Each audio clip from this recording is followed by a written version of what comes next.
It's been a challenge, I think, for all of our services to realign, because what we do is very face-to-face work, and that's the best way to work through the training side of things and the therapy side of things. That's what we've always done. It's our bread and butter. So to adapt to that has been really challenging, but really interesting as well. So with the schools, we've continued to work with our pilot schools. We're still providing a one-to-one support for those who need it. It's over the phone or over FaceTime, whatever they're most comfortable with. And we're also still providing lots of resources to the schools. So we're in contact pretty much on a weekly basis with new resources, including the videos on the YouTube channel, the written resources as well.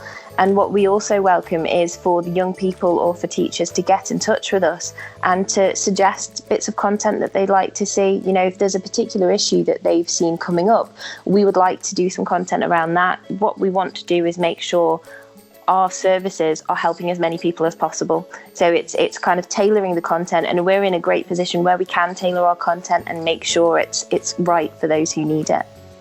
And actually that service, working with young people, and especially when you're talking about schools, is going to be more needed than ever now, isn't it? Because there is a lot of conversation about how difficult it is going to be for children to readapt to getting back into a school environment.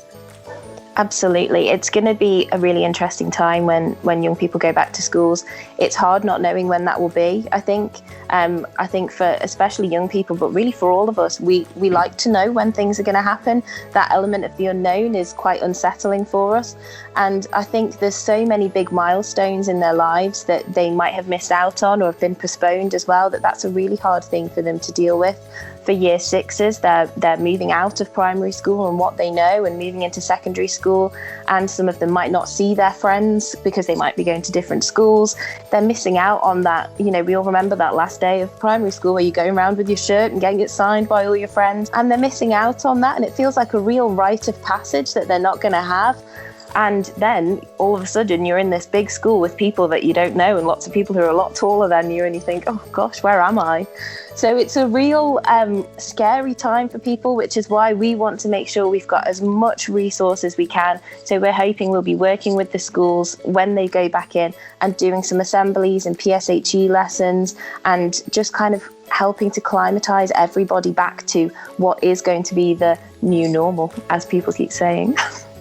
And young people are sort of at the heart of IsleListen, Gareth, aren't they? And you have some fantastic ambassadors, some of who've been sort of sharing their own experiences in this time on your pages.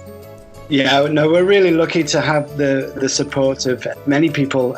You'll see the ambassadors on the IsleListen page on YouTube, but also on Facebook, sharing stories of how they're coping with this lockdown and situations that they faced as well. And their honesty and their passion is second to none. We really, truly are really lucky to have them.